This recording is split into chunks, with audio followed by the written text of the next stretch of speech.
Mesdames et messieurs, bonsoir, bienvenue à l'échiquier international. Imen Khalif, on ne parle que d'elle. Son nom est sur toutes les langues au JO.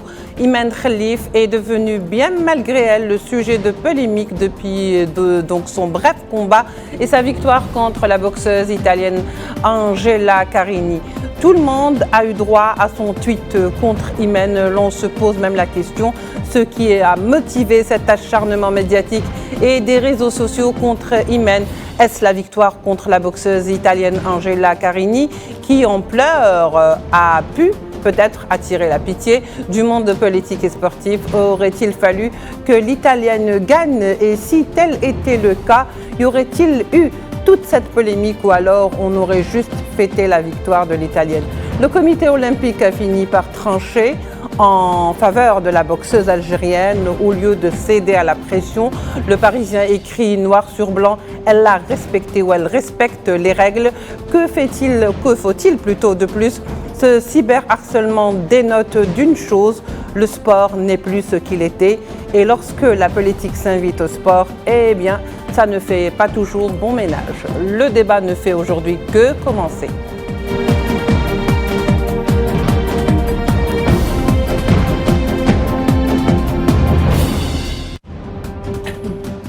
Alors, pour en parler ce soir, nous avons donc l'honneur d'accueillir nos invités. Gamal Abina, expert en questions internationales, en direct depuis Paris. Gamal, bonsoir, merci d'être avec nous.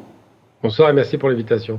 Mohamed Hawchin, journaliste sportif, est également avec nous. Mohamed Hawchin, bonsoir, merci d'être avec nous.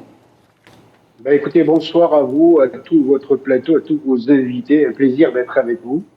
Amina Bouamari également, qui est rédactrice en chef de la sportive de Oryx FM. Et bien entendu, nous avons également avec nous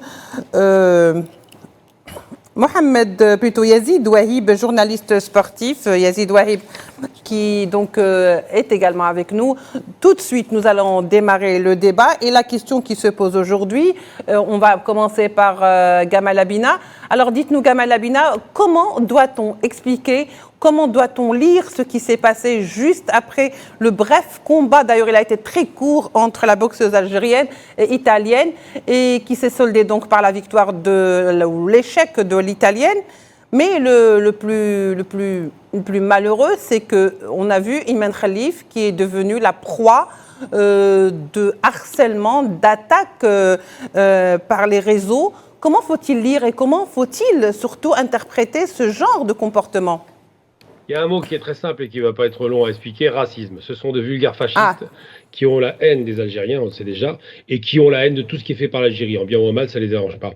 J'ai envie de dire simplement qu'on va parler d'une femme qui aurait dû combattre avec l'Italienne, et l'Italienne a abdiqué. Elle n'a pas voulu le combat. Donc, elle s'est positionnée comme une victime, une pleurnicheuse. Mais j'ai envie de dire simplement, d'abord, c'est qu'elle respectait les règles, pas de problème. On lui a mis tout un tas de trucs sur le dos, en prétendant que c'est pas une femme, enfin, toutes ces saletés d'accusations. Bizarrement, ces mêmes accusations sur un autre sport, Amélie Mauresmo, on n'en parlait pas. Pourtant, elle était très masculine, si ce n'est pire que ça. Il y en a d'autres, mais ça là, c'est évident.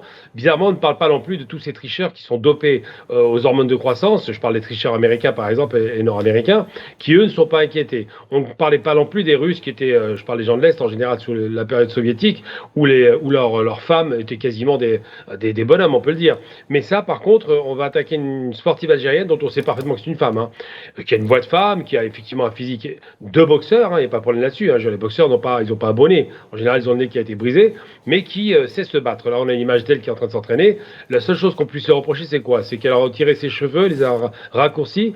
Mais les vieux démons d'une presse occidentale aigrie et souvent gênée par les exploits sportifs des enfants de l'Algérie ont ressurgi pour tenter de discréditer la championne à travers une campagne de dénigrement au relent discriminatoire et raciste, car elle sait qu'un drapeau algérien qui flotte sous le ciel et les anneaux olympiques est toujours porteur d'un message universel de lutte et de résistance au nom des peuples opprimés.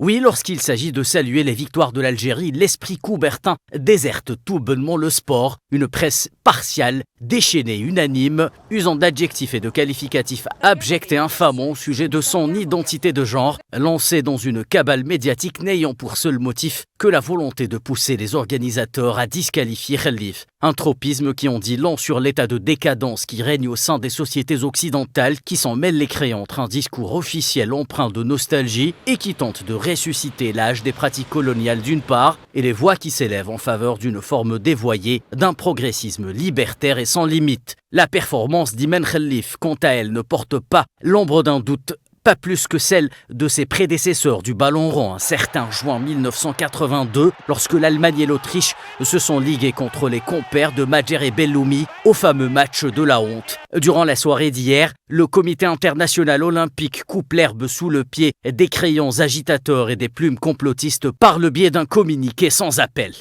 Tous les athlètes participant au tournoi de boxe des JO Paris 2024 respectent les règles d'éligibilité et d'inscription à la compétition, ainsi que toutes les règles médicales applicables établies par l'unité de boxe Paris 2024, poursuit le communiqué.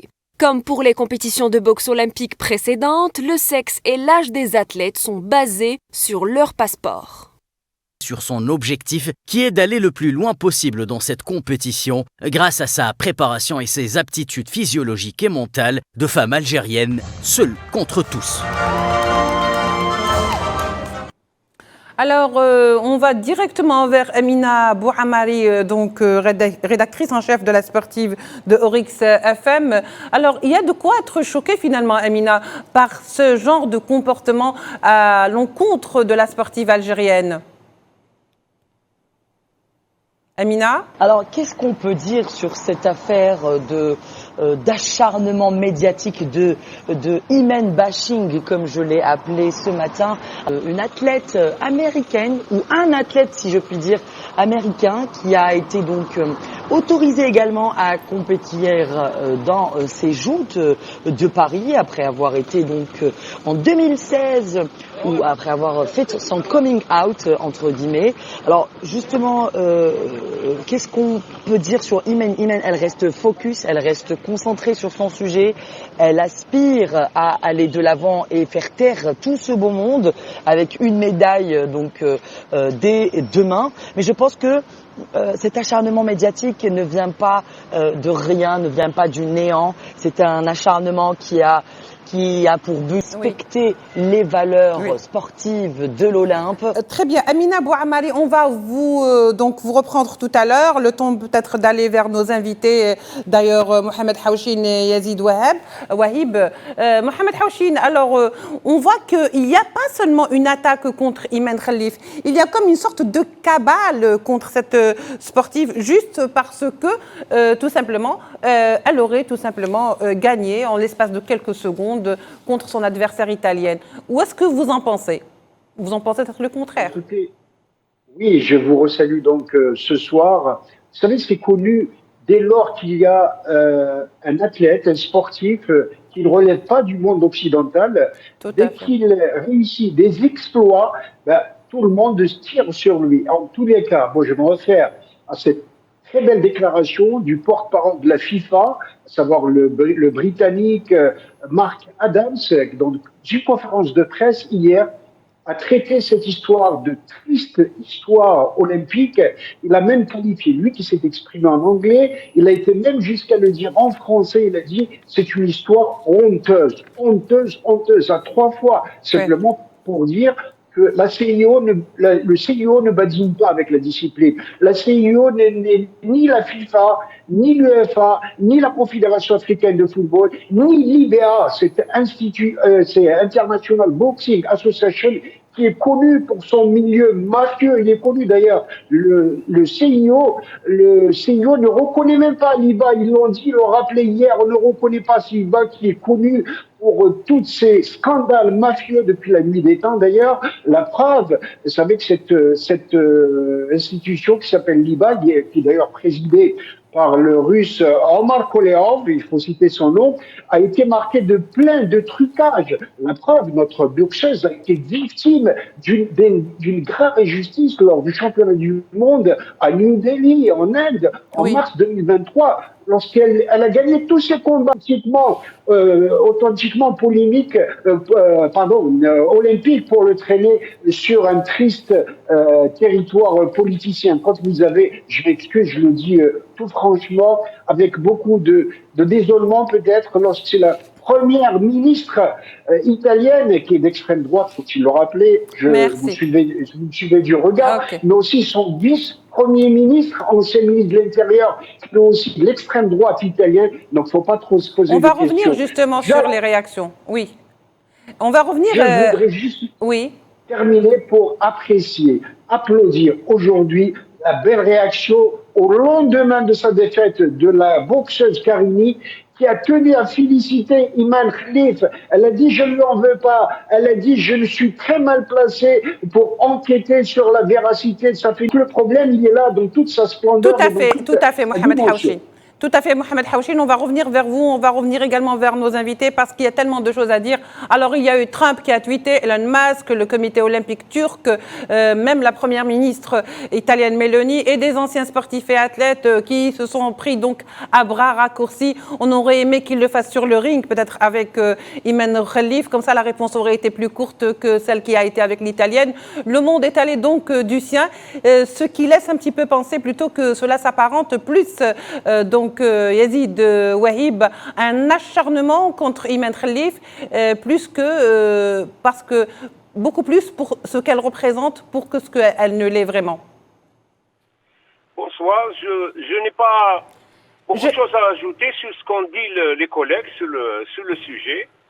Résolution des Nations Unies qui impose une guerre olympique pour tous les combats armés. Toutes les guerres doivent cesser une semaine avant, pendant la compétition, une semaine après.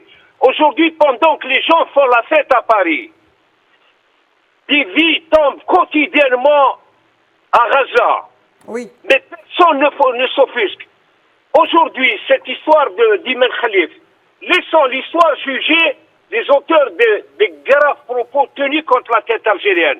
C'est plus que de la calomnie. Et j'espère que les instants... Yazid Wahib, vous avez quand même de la passion dans votre intervention. Il est vrai qu'il y a eu cette cabale. Au fait, on ne veut pas aller dans le sens de la polémique. Ce qu'on veut déchiffrer dans ce qui se passe aujourd'hui, c'est comment on est arrivé à cette cabale. Juste, est-ce que c'est juste parce qu'effectivement, il y a une histoire d'hormones et de testostérone, alors que par le passé, le problème s'est posé avec d'autres athlètes, et c'est ce que Gamal Abina a dit. Alors pourquoi ça tarde tant justement sur cette sportive algérienne? Même s'il y a eu des excuses, il faut dire que le comportement de la sportive italienne n'était pas très sportif en tous les cas.